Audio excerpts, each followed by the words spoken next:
Hello, everyone. Hi, thank you for joining us today. If I can kindly remind everyone to keep their video on mute throughout, and there'll be question time at the end where you can unmute yourselves and speak.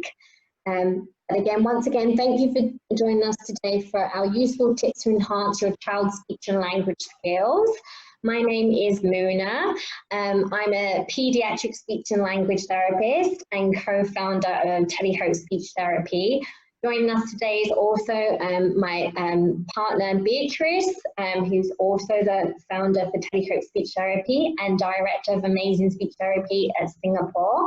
And we have our lovely speech therapist Wanda joining us too. We will both be leading the presentation today. We look forward to sharing our knowledge with you, and we hope you enjoy our webinar today. Okay, so today's webinar, we are going to cover developmental milestones, identifying signs of speech and language difficulties in children, and most useful for you guys is learning some practical strategies to support both understanding and expressive language in our children. And I know that we have a wide range of participants joining us today with babies as young as 8 months, preschoolers, school-age children, and older children. So where possible, I will be referring back to these age groups for you guys. At the end, there will be time for questions. So please maybe write them down to help you remember, or you can pop them in the chat box. Okay, so I'm handing over to our lovely Wanda, who's going to cover developmental milestones for you. Okay, thank you, Muna.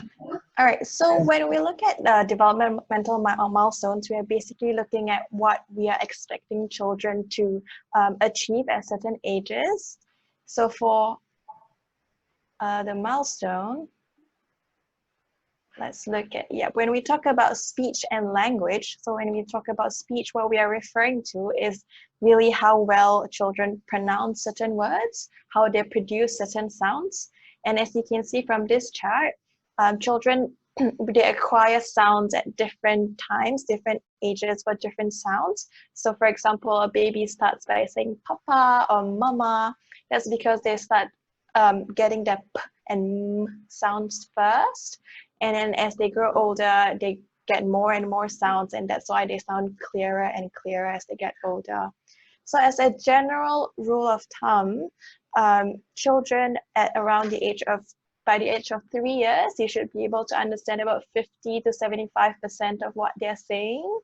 And for children aged 4 to 5 years, you should be able to understand about 75 to 90% of what they're saying. And after the age of 5, you should pretty much be able to understand everything that they're trying to tell you. So then when we talk about language, we are actually looking at the broader aspect of communication. So is your child able to answer most questions, understand questions? When you ask them certain things, are they able to answer appropriately? Or if you give them instructions, let's say, oh, can you put the cup on the table, then take the blue plate? Are they able to follow your instructions? And you know, how are they using their grammar in their sentences? Are they using, oh, he is singing, she is sleeping, or everything is just, or the boy, the girl, you know? We look at all these things by the age of 4 years old, as you can see on the screen. These are the typical milestones that we look for: the ability to ask questions, answer questions, making their sentences longer, using and, but, because. So at the age of 4, we're expecting them to form about sentences as long as 4 to 5 words. I want to eat banana, or I want the bicycle and car, things like that. And then when we look at children at age 5, they should develop their language even more. So they should be able to listen to longer instructions without having to stop. For example, in preschools, when teachers are saying, oh yeah, get your shoes, get your backpack, and then line up outside. They should be able to, you know, do these things as they're listening. They don't have to really stop and listen. And they should be able to tell you, or if you ask them, oh, what did you do in school today? They should be able to tell you simple chronological order, like story of what they did in the day. And this is also the age when they start using past tense, future tense appropriately. Like, oh, I went to school today. It's not like I go to school. I play with ball. I played with my ball, and so on and so forth. Yeah. So as you can see on the screen, there's just some points that we look out for by the time the child turns 5. Okay, so now we're gonna look at some red flags of what we really look out for. How do we know when our kids are having difficulties? So at the preschool age, we would like to see, like I mentioned, children being able to follow instructions, answering simple questions, as basic as who is eating apple? Oh, mama is eating apple. You know, simple understanding of questions, being able to pay attention in class, and, you know, telling you simple recount of their day, just being like, oh, I played with Henry today. Oh, I ate fish. You know, just simple things, being able to tell you. And you know, if they are still having difficulties telling you certain things, or when you tell them simple instructions, oh, take the cup, and they just stand there and just look at you like they don't understand, that is one of the few red flags, some of the red flags that we look out for. So we would ask ourselves, is he understanding what I'm saying, or does she need help?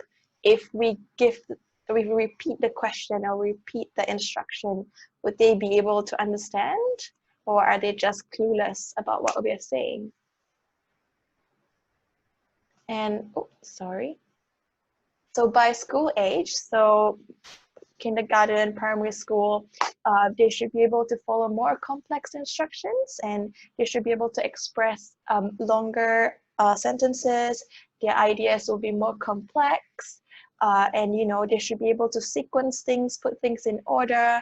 You know, if you imagine telling a story, they should be able to have a beginning, middle, and end to a story, and they're just a lot clearer in how they express their thoughts and ideas. So if you have a child that is having difficulties sequencing things together, like they can tell you, oh, what did you do today? They'll just be all over the place telling you, oh, I ate lunch, or I ate breakfast, oh, I went to school. It's just no order to what they're saying. There might be something that is, you know, difficult for them to sequence things. There might be something that we can help with. And there's also, you know, if they have difficulties with memory, they can't remember, they find it difficult to express themselves. Sometimes they can't find the right words to use when they're expressing themselves. That's also one of the things that, you know, will tell us, oh, I think this child's having some difficulties with their expressive language or receptive language. They might not understand certain things, or they might have difficulties using the right language to express what they want to say. So for these children, we hope that we can help. And so next up, we are going to talk about how we can help, and I'll pass the mic over back to Muna, who will talk to us about how we can help. Thank you, Wanda. Okay, so at TeleHope, we have a lovely group of speech therapists that can help you guys instantly online. And these are some of the things that we work on. So what you're looking here is, you can see a communication pyramid for developing language and talking and developing effective speech sounds. The bottom layer are the pre-verbal skills that children need in order to develop these higher level language skills. So for example, do they have good eye contact? Do they have good attention? Are they able to copy adults' gestures? Then with those skills being strong, they develop the ability to be able to understand simple instructions and understand key words. So for example, if you show them a ball and a cup and you say, where is the ball, they can identify the ball. Then in order for children to use words, they need to hear the words. And so be able to label the objects. So for example, ball, cup. And then last but not least, is the sounds for these words. So for example, b. These different sounds formulate words. Now, some of the children that we see, they don't follow this typical profile, so they may have very good expressive language skills, but really poor attention and listening, and that's something that we also can help work on. Would like to share a little clip with you guys. I'm a tweet little bird in a deodorant cage. Tweet is my name, but I don't know my age. I thought I saw a putty cat. I did saw a putty cat. Okay, so we can see I'm a tweet little. Okay, so we can see here some speech sound errors. So for example, substituting one sound for another, for example, cut to ter, or omitting a sound in a word, for example, top to stop, or distorting a sound. So for example, saying fee for see. A practical strategy that you can use with your children if they are presenting with speech sound errors is just to model it back. So for example, if they say tat for cat, you would say, oh yes, it's a cat, and just emphasize that missing sound, k. And that's something that you guys can do in your everyday routines. You don't need to pressure your children to copy you back. At this stage, hearing it is sufficient. If your children are still not picking it up naturally, then it would probably be a good idea to get a speech and language therapist to do an assessment to work out whether it's an age-appropriate error or not age-appropriate, or if it's something atypical. This wheel here just gives you a bit of an example on how we work on speech. So for example, number one, we'd work on the sound in isolation. So for example, if a child is having difficulty saying k, they produce t for k, we just work on stimulating the sound for k. And then at syllable level, so for example, k, e, ki, ku, ka, in words such as cat, cup, car. And then in sentences, so for example, I see a cat, moving on to the sounds at story level, conversational level, and then generalizing it in different environments with different people. So again, your speech therapist will be able to work closely with you to identify what level your child is at, and we can step it up and step it down as appropriate based on this model. We have another video for you guys. Please listen carefully. Now, can you tell me what this is? Can you tell me what this is? A gaddle. A what? What's a gaddle? Crocodile? Yeah. What are these? Eyes. Yeah, what's this? Mouth. And are these teeth? Nose and nose and mouth. Where are the teeth? Nose and nose. Does the crocodile have teeth? No, a gaddle has nose. Where are the teeth? Nose and nose. Okay. And does the crocodile have a tail? No, a gaddle has mouth. Yeah, is this a tail?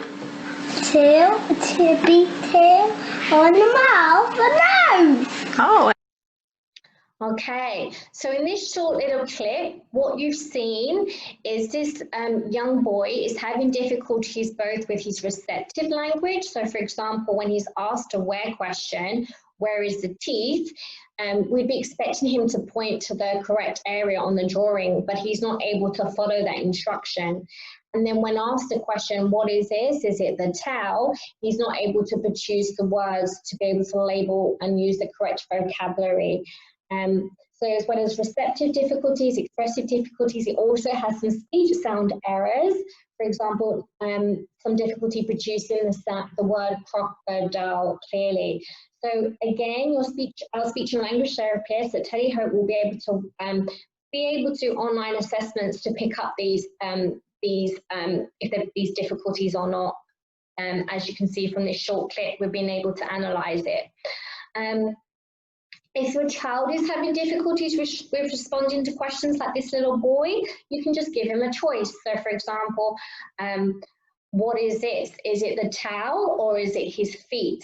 Okay, and that can help produce the correct answer, help the child produce the correct answer. If they're still not able to produce the answer, so for example, it's a towel, then you just model. So you, for example, this is a crocodile's towel. Okay, and this is how you can, you know, change your communication style so it's interactive and helps support your child's language development at home and at school. Now, can you tell me what? Okay, so language therapy actually covers so many different things. Wanda did touch upon it as well, but just to summarize, we also cover attention and listening. So if you think about back to the communication pyramid, it's one of the foundational skills. So for example, you may have a child that just can only attend to their self-prepared tasks. So we would help them to be able to develop their attention to adult-led tasks, which would help them participate in the classroom environment. They may have difficulties at the phonological awareness level, and this is really important. It's a prerequisite skill for literacy skills. So for example, can they identify rhyming words such as cat and bat and words that don't rhyme? Grammar, so for example, plurals, one pen versus two pens, future tenses, past tenses, irregular past tenses, pronouns such as he, she, they, and these are common errors that children make when they're developing language. But again, your speech therapist will let you know whether it's age appropriate or not for your child. And we also work on vocabulary development and core vocabulary size.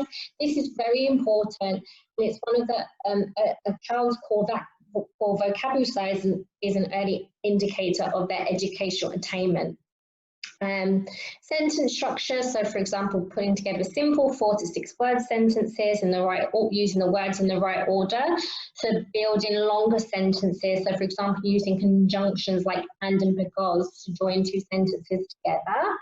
And then when you're thinking about your school-age children, their narratives, being able to tell you that, being able to tell you guys about their day or what's happened, and sequencing their thoughts. So for example, using concepts such as first, next, then last. Okay, we have another video for you guys.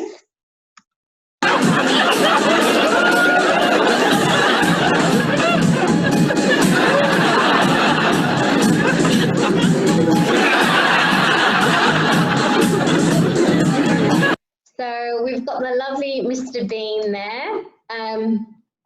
So not only do we work on speech and we work on language, but we also cover social communication. So what is social communication?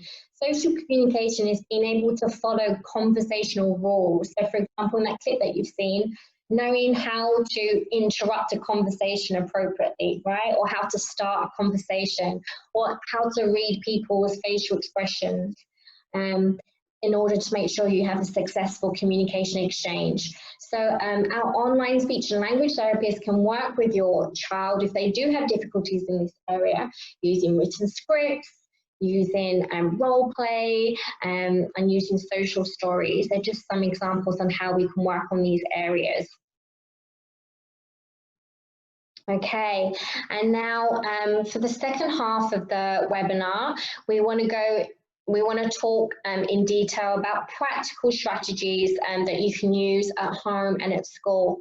So the first key strategy, which you use with as soon as, you know, from babies through to preschool up until school age, is we just want the foundation in order to be able to have a successful communication exchange between two people, facing the person that you're talking to, looking at them. For some of our kids, this is really, really difficult, especially if you have a child that's been diagnosed with a social communication difficulty or autism spectrum disorder. They just cannot do it. So we can work with you guys to help you teach your child to be able to look or at least face their communication partner using physical prompts and visuals to help develop those skills. If you have a young baby, think about, you know, when you're maybe singing nursery songs together or looking at books, that you sit them on your lap and you have them facing you rather than with their back facing you and looking at the book that way. Just simple changes that you can do in your day-to-day routines. Another key strategy that this can be used with babies through to toddlers, through to older children that are still having difficulty picking up, understanding key words, is thinking about your everyday routines that you do. So for example, feeding time, bathing time, getting washed, getting dressed. Talk about those actions. So for example, in this photo here, you can see that the little girl was washing her hands. So just comment on that action. So wash our hands, wash, wash, wash, and be highly repetitive. By repeating these key words, the children associate the object and the action with the word. And then the more times that they hear the word, the more likely to use it. Some children need to hear these words 50 times before they're using it. Other children need to hear it up to 250 times, if not more, if they've got a language disorder. So it's very important and something so simple that you can do in your daily routines, and you don't need any added resources. If there's one key thing to take away from today's webinar, it would be to use visuals with your children, okay? Especially if they've got a speech and language disorder or suspected language disorder. So visuals help get your help understand language, as well as can help children express themselves. So for example, if you're teaching the concept car, have the toy object there with you, right? Or have the photo of the car there, or a symbol, or you can use a gesture. So the masculine sign for car is this, car, car. And if your child can't say the word, you can help them do the sign by using hand over hand, putting your hand over their wrist to do the sign, teach them until they can copy themselves. So your speech and language therapist can work with you to identify whether your child can actually understand symbols or photos. So there's a developmental hierarchy for this. And so if you're unsure if your child can understand a symbol or the written word, speak to your speech therapist and they'll be able to tell you what level your child is at.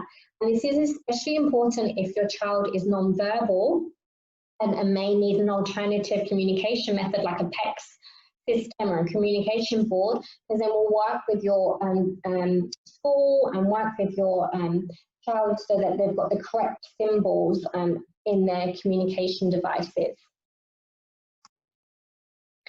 Another great practical tip to teach vocabulary and encourage language from your children is when you're telling a story, to make it interactive. So we've got some popular children's stories here. So for example, the Three Little Pigs, The Very Hungry Caterpillar, and Dear Zoo.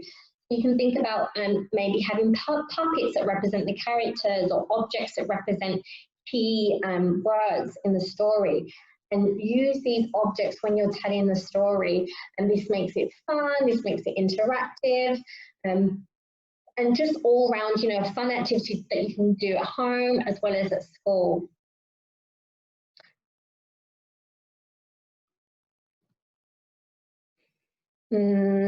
Moving on to help expression, both at home and at school, a very easy strategy that you guys can do is add in one thing or one word to what your child says. So if your child is non-verbal, so if you have a baby or a toddler that's not picking up and not using single words yet, look at pictures in the book. If it's like an animal such as a duck or a cow or a horse, just comment on the place sound. So for example, the duck says quack quack, or the horse says neigh, or the dog says woof woof.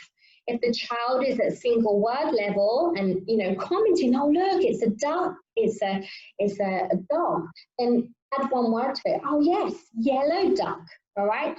Are you modeling? Your child hears that expansion and is more likely to copy it, and then in turn extend their utterance. If they're using phrases, so they might say, oh, big yellow duck, you can add an utterance and say, I see a big yellow duck, right? So then you're modeling a simple sentence for them. Okay, another easy strategy that you can do, again, this is something you can use in your daily routines as well as if you're sitting down and doing a structured task with them. Number 5,